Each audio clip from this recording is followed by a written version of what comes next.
letters that were used in the exhibit Write Again Soon were written by the men and women that we now call the greatest generation.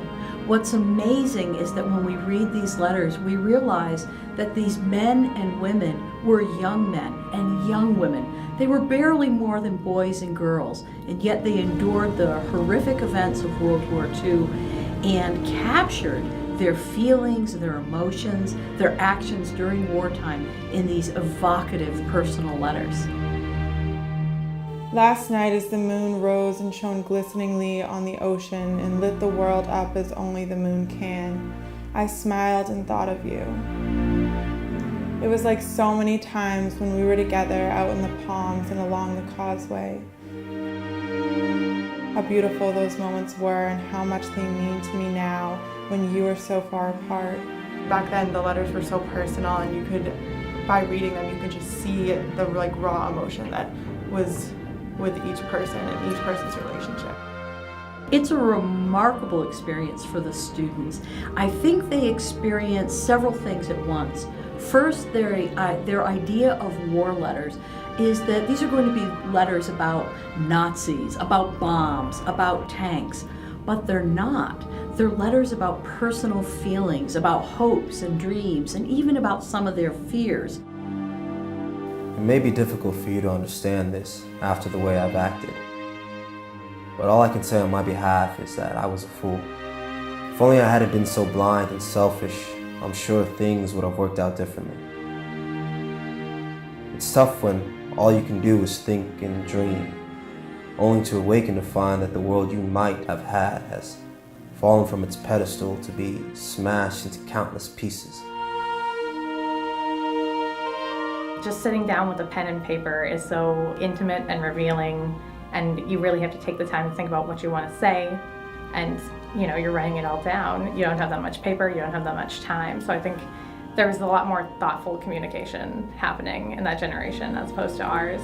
We've become so used to having everything now, next few minutes, getting delivery within a day, hearing from someone within a few seconds, as opposed to the greatest generation who would have to go months just to know if someone they love is alive. What strikes me about both of these generations is their access to the world.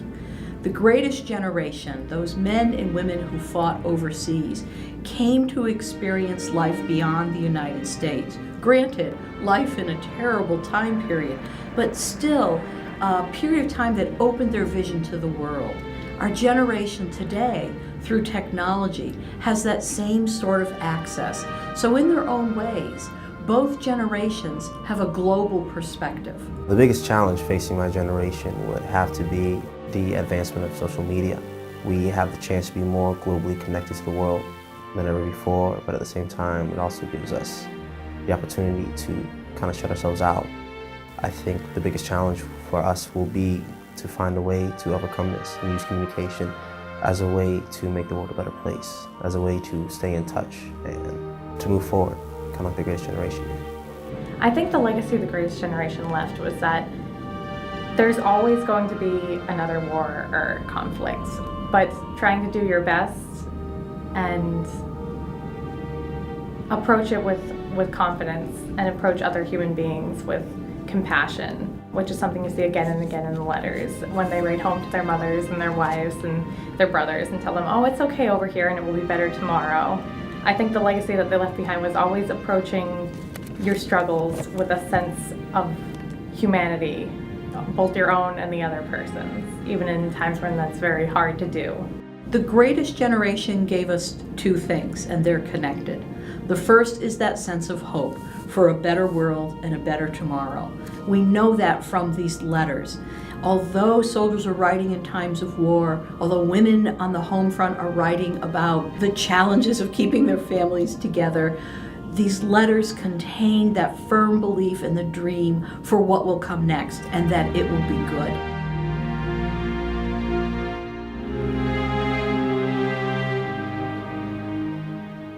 I'll be coming home again someday, and when I do, I'll find you and see you no matter where you are.